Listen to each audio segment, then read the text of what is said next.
આજે આપણા ઉંદરા ગ્રામ પંચાયત દ્વારા અહીંયા ઉપસરપંચનું ઇલેક્શન થયું. એની અંદર આપણે ઠાકોર સોમાજી જોગાજી એમને આપણે બિનહરીફ ઉપસરપંચ તરીકે એમને જાહેર કર્યા છે. તો આપણે એમને તાળીઓથી વધાવશું બધા. એમને ખૂબ ખૂબ અભિનંદન પાઠવીએ કે આ વર્ષ પંચાયતની અંદર એક યુવા ટીમ તરીકે તમે બધા જોવો છો કે પંચાયતના જેટલા સભ્યો છે બધા યુવાનો છે અને એક યુવા ટીમ પંચાયતનું સંચાલન કરવાની છે. એટલે આપણે આવનારા સમયની અંદર જે આપણા ગામની જે પણ મુશ્કેલીઓ છે, જે લોકોની જે પ્રાથમિક જરૂરિયાતો છે એ આપણે કોઈ જગ્યાએ જોવા મળતી નથી. તો એને આપણે બધા સાથે રહી અને આપણે એને પૂરી કરીએ. આ ઇલેક્શન થયું, ઇલેક્શનની અંદર બધાને મત આપવાનો અધિકાર છે અને લોકશાહીના નિયમ પ્રમાણે જેને જો મત આપવું હોય એ આપી શકે. તો એ રીતના આપણે સરવાળે જે સરપંચની અંદર ચૂંટાય કે ઉપસરપંચની અંદર ચૂંટાય એને આખા ગામનું ધ્યાન રાખવાનું હોય છે. એટલે હું સરપંચ તરીકે આખા ગામનું ધ્યાન રાખીશ અને જે પ્રાથમિક જરૂરિયાતો છે એ તમારા બધાના સાથ અને સહકારથી જેમ બને એમ આપણે જલ્દી પૂરી થાય એ રીતના આપણા ગામની જે પાયાની સુવિધાઓ છે જો જલ્દી લોકો સુધી પહોંચે એ દિશાની અંદર આપણે કામ કરવાનું છે. એટલે આવનારા સમયની અંદર ગામમાં સંપૂર્ણ ધારો કે રોડ હોય, રસ્તા હોય, પાણી હોય, ગટર હોય, આરોગ્યની સુવિધાઓ હોય કે શિક્ષણની વાત હોય કે કોઈ પણ XYZ સામાજિક લેવલની કોઈ વાત હોય તો એની અંદર આપણે બધા ભેગા રહી અને કામ કરશું. ગમે તાર ગામની અંદર ગ્રામ સભા હોય તો આજે જેટલા વડીલો પંચાયતની અંદર જેટલા બેઠા છે ને એટલા બધાને હાજર રહેવાનું. તમારા જે પણ પ્રશ્નો હોય એ દરેક પ્રશ્નો તમારે રજૂ કરવાના. એક નાગરિક તરીકે પોતાના વિસ્તારની અંદર જવાબદારી બને છે કે આપણા જે પ્રશ્નો છે એ પ્રશ્નો આપણે પંચાયત સુધી પહોંચાડશું અને એના એ દિશા ઉપર આપણે કામ કરશું.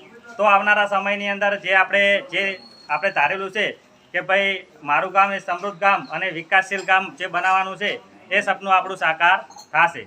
એટલે દરેક યુવાનોને વિનંતી કરું છું, દરેક વડીલોને વિનંતી કરું છું અને ખાસ કરીને મારા પંચાયતના જે સભ્યો છે એમને વિનંતી કરું છું કે આપણે બધા સાથે રહી અને તમે હવે જેના પક્ષની અંદર ચૂંટાયા હોય પણ આજથી તમે પંચાયતના સભ્ય છો, બરાબર? અને આપણે પંચાયતના સભ્ય તરીકે આપણે કામ કરવાનું છે બધાને. એટલે તમારે જે પણ પ્રશ્ન હોય એ તમારે પંચાયત સુધી લાવવાનો, લોકોની જે પણ પ્રશ્ન હોય એ તમારે સાંભળવાનો, પંચાયત સુધી રજૂ કરવાનો. તો આપણે આ દિશાની અંદર આગળ વધશું. તો બધાને ખૂબ ખૂબ અભિનંદન પાઠવું છું અને ઉંદરા ગામના દરેક લોકોનો હું બે હાથ જોડી અને આભાર માનું છું કે આટલી નાની ઉંમરે તમે મારા માથે જે મને વિશ્વાસ મૂકી અને જે સરપંચના પદ તરીકે મને ચૂંટ્યો છે તો હું તમારા બધાનો વિશ્વાસમાં ખરો ઉતરીશ અને આ દિવસ સુધીનો જે આપણે વિકાસથી વંચિત આપણું ગામ છે એ આપણે કઈ રીતના આપણાને પાયાની સુવિધાઓ મળે અને આપણું ગામ વિકાસશીલ થાય એ દિશા ઉપર કામ કરીશ. બસ આટલી વાત કહી અને હું ફરી બધાનો આભાર માનું છું. અને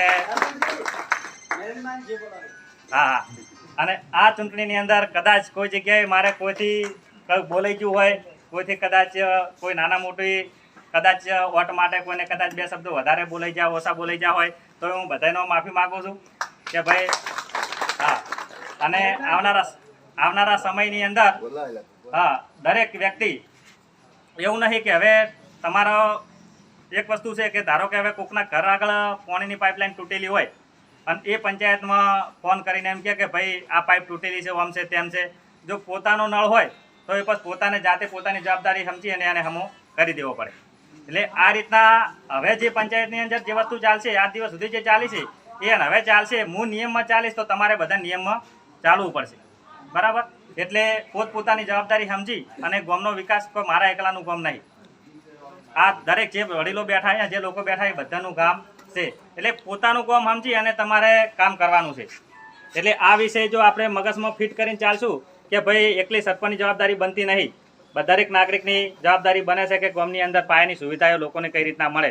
તો એ વિષય ઉપર આપણે ચાલશું તો આપણે જે ધારેલું છે એ સમય પહેલાં આપણે બધું આપણા જે ગામને વિકાસશીલ બનાવવાનું છે એ આપણે કાર્ય પૂરા કરી શકશું. એટલે પોતપોતાની જવાબદારી સમજી અને જે જગ્યાએ પંચાયતને મદદરૂપ થો તમે એ જગ્યાએ મદદરૂપ થાજો. ગમે તારે પંચાયતનો મેસેજ, પંચાયતનો એક વોટ્સઅપ ગ્રુપ આપણે બનાવશું. એ ગ્રુપની અંદર પંચાયતની જે પણ સુવિધાઓ આવેલી હશે, જે યોજનામાં જે વ્યક્તિને લાભ મળતા હશે એક કેટેગરી વાઇઝ આપણે વોટ્સઅપની અંદર એને મેસેજ મેળશું. અને બીજું ગામની અંદર ટૂંક સમયની અંદર લાઉડ સ્પીકર, CCTV કેમેરા અને જે પણ રીતના પંચાયતનો સારો મેસેજ ગામની અંદર જાય એ રીતના જે સુવિધા કરવાની છે એ સુવિધા પણ આપણે ટૂંક સમયની અંદર કરશું. તો બધાની અંદર તમે જેવો સાથ સહકાર ઇલેક્શનની અંદર આલ્યો એવો આગળના સમયની અંદર પણ આપજો અને આપણું ગામ સમૃદ્ધ ગામ વિકસિત ગામ બને એ વિષયમાં બધા મદદ કરો એ બધાની વિનંતી કરું છું. બરાબર, બોલો મેલડી માત કી જય.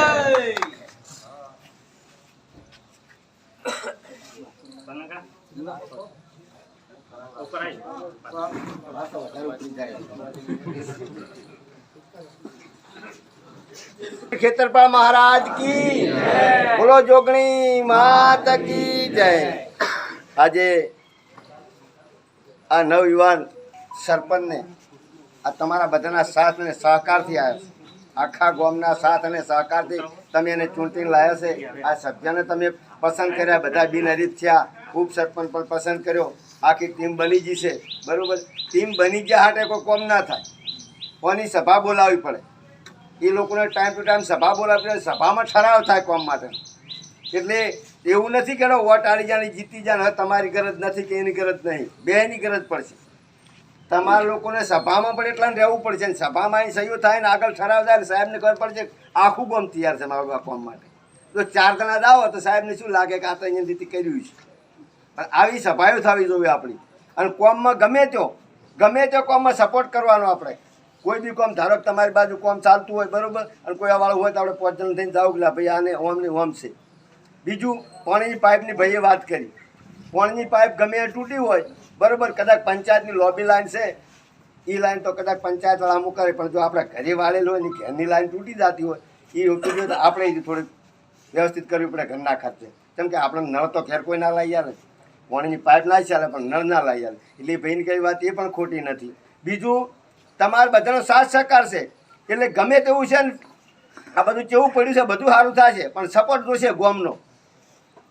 પછી ત્રીજું, કોઈને આમાં આઘાપાછી નહીં કરવાની. આપણે જો ગામને વ્યવસ્થિત બનાવવું છે ને તો આઘાપાછી કરે મેળ નહીં પડે. ચિયો કદાચ મારા જેવા તમને ચાવી ભરે કે લે આ આમ કરે ને આમ કરે, ચાલો થોડા કરવાના પેલાવડી કે વાત સાચી, પણ એમ કે ના ભાઈ શાંતિ રાખ, તું જે થાય સારું થાય. દેખાતું છે તમને બધાને નહીં દેખાય સારું કરે ખોટું કરે. અને ભાઈને કહું છું કે ગરીબ ગરબાનો કોઈ બી લાભ હોય ગમે તે યોજના આવે એ પહેલી જોણ કરજો. અને બીજું કે ગરીબ ગરબાનું કામ કરો, એમાં જે થતું હોય જે આવતું હોય એ બાર જ કરજો. ખીચામાં કશું ના કરતા તમને બધાને કહું છું. ને કુદરત રાજી નહીં રહે, આ નિયમ રાખજો. ગમે તે ગરીબનું કામ કરો ને ઘરના પતિ ભાજીને કરજો.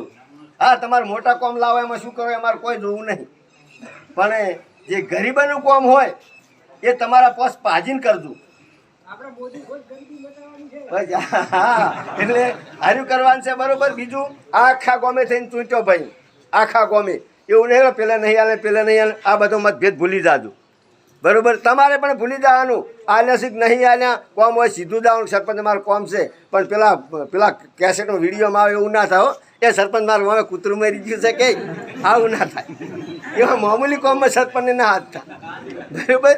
આપણો કોમ હોય તમારે તંતર કહેજો. બીજું કદાચ સરપંચ ના કે અમારે જેવાને કહેજો, અમે પણ સરપંચને ક્યાંક લે ભાઈ આ કોમ કર્યા જેવું છે બરાબર. એટલે વધારે કોઈ ના કહેતા આ બધા મોટી સંખ્યામાં ભેળા છો અને બધા એક થઈને આવ્યા છો એટલે બહુ રાજી છે ને આજ ખૂબ હરખ છે બરોબર. આપણે વાણી કરી મારી વાણી વિરામ આલું. ભારત માતા કી. બીજું આજે આપણે ઉપસરપંચની વરણી કરી, એની સાથે સાથે આપણે નાણાં મંત્રીની અંદર હરિજી પોપટજીને પણ આપણે વરણી કરી લીધી છે, તો એમને પણ આપણે તાળીઓથી બધાએ. બીજું અહીંયા ફૂલહાર લાયેલા છે તો પછી એક પછી વારા ફરતી આપણે બધાને સન્માન કરવાનું છે. ઉપસરપંચ 2 શબ્દ બોલશે ને, ઉપસરપંચને વિનંતી કરીએ કે 2 શબ્દ બોલે. બોલો ક્ષેત્રપાળ દાદાની જોગણી માત કી.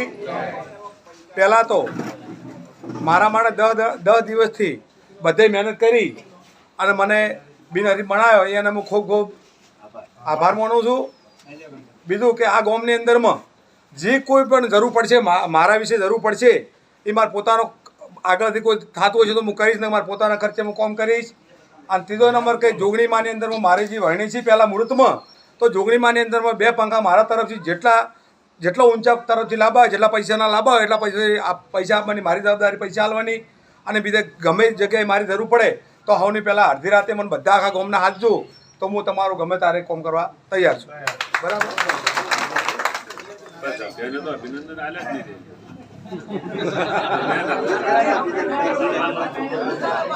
આ મુહૂર્ત કરાય છે તમે બોલ બોલ કરો